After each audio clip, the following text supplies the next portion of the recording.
नमो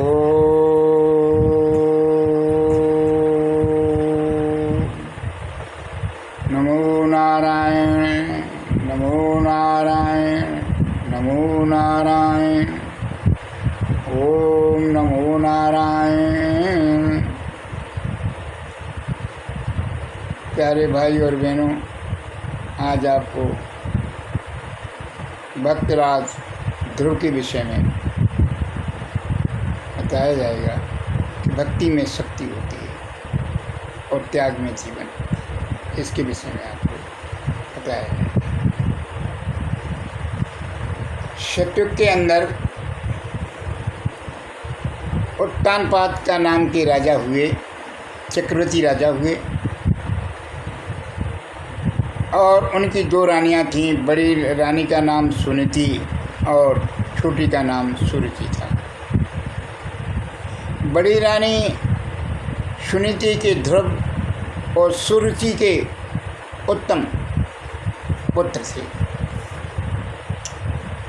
एक बार राजा साहब अपने शासनकाल में अपने राजगद्दी पे बैठे हुए थे, तो ये बच्चे ध्रुव खेलते खेलते उनके पास पहुंच गया और अपने पिताजी की गोद में बैठने के लिए तैयार हो गया और उस पर बैठ गया। ये छोटी रानी ने जब देखा सुरुचि ने, तो उसको बड़ी जलन और डाव हुआ और बच्चे को उतार कर और उसको झटक कर और अपना बच्चा बैठा दिया और कहा बच्चे से उन्होंने कि अगर तेरे को गद्दी पे ही बैठना था तो मेरी कोख से जन्म लेता। इस प्रकार का तंज के साथ ताना मारा। 5 साल का बच्चा अबूझ बालक रोता हुआ अपनी मम्मी के पास आया, अपनी माँ के पास आया, बोला कि ऐसे ऐसे मौसी ने कहा है। तो माँ और बेटी बहुत दुखी हुई, माँ बहुत दुखी हुई और जो है बोले बेटा तेरा भगवान नारायण ही तेरा है जगत में और कोई नहीं। बोले कि ये कहाँ मिलेगा, वही तेरा माता पिता है। बोले माँ ये मिलेगा था कि बेटा ये संसार में निवास करते हैं और जब तुम तप करेगा तब तेरे। ये बात बच्चे पूरे कागज़ होते हैं उसके दिल में समा गई। वो एक दिन घर से निकल पड़ा और जंगल की तरफ चला गया, निडर हो गया। उस समय के ज़माने में जंगलों में चीते, शेर, हाथी, सर्प, नाना प्रकार के जीव जंतु भयंकर, जिनको आदमी देखते ही मर जाता था, डर जाता था। और सिंह लोग उसको, जो जानवर थे, उसको आहार बना लिया करते थे। ऐसे भीषण जंगल। जब ध्रुव पहुंचा, उसने अपना जो है आसन लगा लिया और एक वृक्ष के नीचे बैठ गए और ओम नमो भगवते वासुदेवाय, ओम नमो भगवते वासुदेवाय, ओम नारायण, ओम नारायण, ओम नारायण, इस प्रकार का जाप। तो मुनि नारद जी आए और बच्चे को देख करके कहा कि बेटा आप अपने घर जाइए। और इतने भीषण जंगल में जीवन सुरक्षित नहीं है और इस हट को छोड़ करके आप अपने घर जाइए, माता पिता के पास जाइए, हम आपको वहाँ तक छोड़ देंगे। भक्त प्रहलाद उनके चरणों में पड़ गया है। उसे क्या मालूम था कि ये देव नारद जी नारद जी भी हैं, भगवान है, उसे पता नहीं, उसे बेचारे थे वो तो ठीक है, नर्तकी होने की ठीक है। और चरणों में भक्तराज द्रव पड़ गया और कहने लगा कि गुरुजी हम घर नहीं जाएंगे, तब तक नहीं जाएंगे जब तक विष्णु भगवान हमको वरदान न दे दें, आके दर्शन न दे दें। हमें वो अटल राज चाहिए जिसको आज तक नहीं मिला। भाई कहावत आती है, ये कहावत है कि त्रिया हट, बाल हट और राज हट। बालक हट कर गया और फिर अपनी तपस्या में लीन हो गए। तब करते एक दिन उसने वायु का भक्षण करना शुरू कर दिया।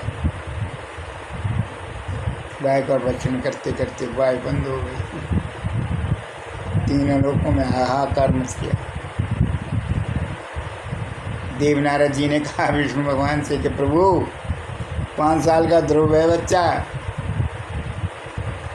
वो तब कर रहा है जंगल में, और उसी की ये माया है। उन्होंने कहा बालक 5 वर्ष का अबूझ बालक भयंकर जंगलों में, जहाँ सिंह, हाथी, शेर, नाना प्रकार के जीव जंतु जो घातक हैं, वो बच्चों को भक्षण कर देंगे। क्या भक्षण की बात कर रहे हैं?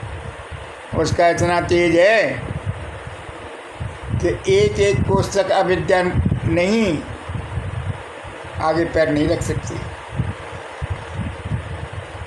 भयानक जीव जंतु हैं, वो उसके पास नहीं जा सकते, इतना तेज है। आपका तप करते करते इतना तेज आ गया, और अब तो उसने वायु बंद कर दी। अब मनुष्यों का, जीव जंतुओं का, हरा मनुष्य संसार का चक्र रोक दिया। तो तुरंत भगवान वहाँ से चले गए अपने घर में सवार पर हो करके, और भक्तराज ध्रुव के पास आए और बोले कि बेटा वायु को छोड़ दो। उन्होंने कहा छोड़ दो, त्राय त्राय मच रही है, ऑक्सीजन की कमी हो गई है, वायु को छोड़ दीजिए आप। तो उन्होंने वायु को छोड़ दिया और अबूझ बालक ध्रुव जो है उनके पैरों में पड़ गया। हमें अवैदान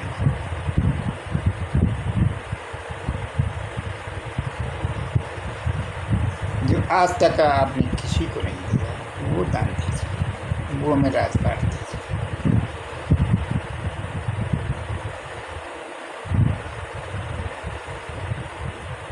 बोले कि जाओ, हमने आपको राजपाट दिया, आज से ताराओं में ध्रुव तारा नाम का आपका होगा। संसार में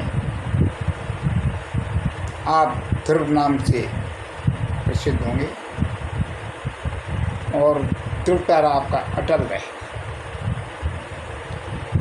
इस प्रकार से वरदान दिया और कहा जाओ, हजारों वर्ष तक आप राज करो जाके, वो राज आपका ही है, किसी का कोई हक नहीं है, आपका हक है। तो ध्रुव प्रहलाद बड़ा भक्तप्रद था, उसने बड़ा शासन हजारों वर्ष तक किया।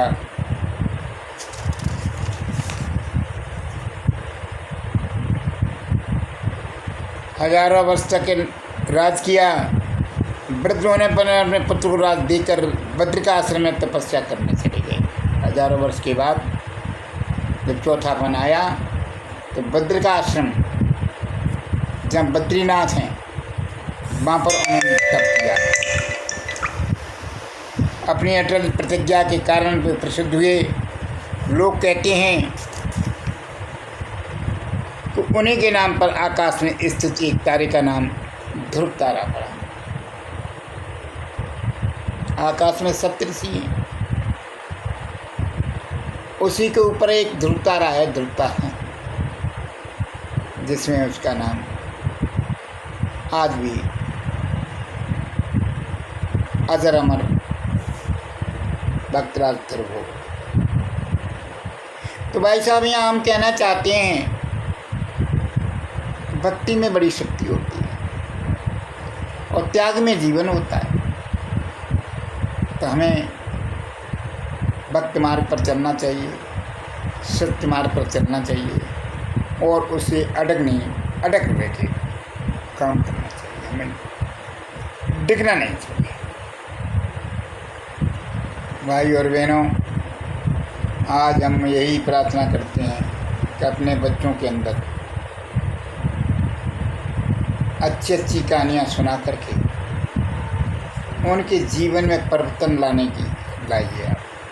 और ऐसी बात नहीं है, जब आप अच्छी अच्छी कहानियाँ माँ सुनाएगी, दादा दादी सुनाएंगे, नाना नानी सुनाएंगे, मम्मी पापा सुनाएंगे, तो बच्चों का जीवन ऑटोमेटिकली बदलेगा। वो छाप इतनी गहरी पड़ जाती है कि जीवन पर्यंत नहीं छूटती और वे हमेशा अच्छे और नेक रास्ते पर चलते हैं और अपने परिवार की, अपने खानदान की इज्जत को हमेशा ऊंचा रखते हैं। इन्हीं शब्दों के साथ हम सब भाइयों को हरे कल के हरे कल के ही कल के ही हरे हरे हरे कल के हरे कल के ही कल के ही हरे हरे हरे राम राम राम राम हरे हरे हरे कल के हरे कल के ही कल के ही हरे हरे हरे कृष्ण कृष्ण कृष्ण हरे हरे हरे राम राम राम हरे हरे। बोलो निष्कलंक महाराज की जय। जय जय श्री राधे, जय जय श्री पद्मापति हरे, जय जय श्री पद्मापति हरे।